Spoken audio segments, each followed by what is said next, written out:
मराठवाडा भूकंपाच्या धक्क्याने पुन्हा एकदा हादरला.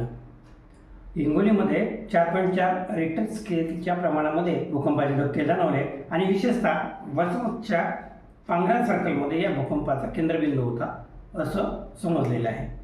भूकंपाचा पहिला धक्का हा 1:37 जाणवला आणि जवळपास 2 ते 3 भूकंपाचे धक्के रात्रभरामध्ये झालेले आहेत अशा प्रकारची माहिती समोर आलेली होती.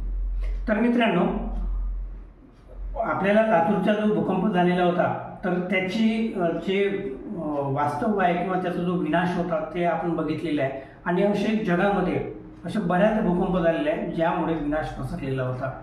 तर नेमकी हे जे भूकंपाची तीव्रता असते किंवा जे भूकंप होतात हे का होतात आणि नेमके कसे होतात हेच आजच्या पॉडकास्टमध्ये आपण सविस्तरपणे समजून घेऊया. मी ॲडव्होकेट नागसेन नाडसे आणि आपण पाहताय मुद्द्याचे बोल. मित्रांनो, भूकंप 2 प्रकारचे आहेत, एक नैसर्गिक आणि दुसरा मानवनिर्मित. मानवनिर्मित म्हटलं तर आपल्याला वाटेल की हे तर नैसर्गिक घटना आहे, मग मानवनिर्मित भूकंप आपण कसं काय म्हणू शकू.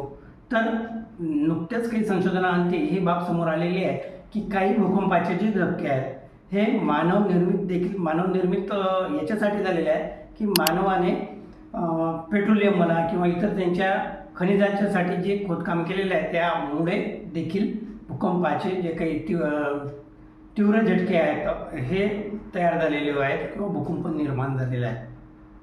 तर यासाठी वैज्ञानिकांची एक टीम बनवलेली आहे ज्या भूभागामध्ये भूकंपाचे धक्के होतात तर त्या भागातल्या भौगोलिक स्थितीचं ते निरीक्षण करतात आणि त्या अंती ते आपले निष्कर्ष काढत असतात.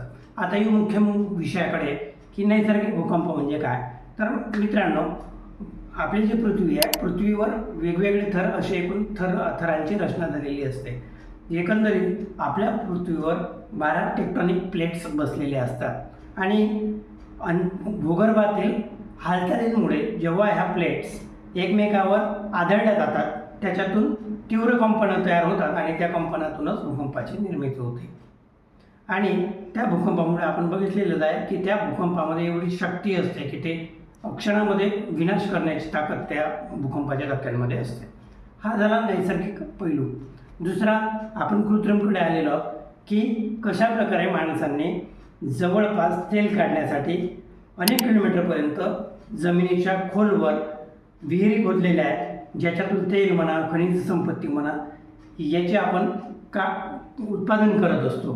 परिणामी काय झालेलं आहे की त्या भूगर्भामध्ये मॅनमेड होल तयार होतात आणि त्याच्यातूनच ते जे पृथ्वीवरचे जे रसायन आहे गाभ्यामधलं तर ते रिलीज होते आणि त्यामुळे प्रेशर तयार होऊन त्याच्यातूनही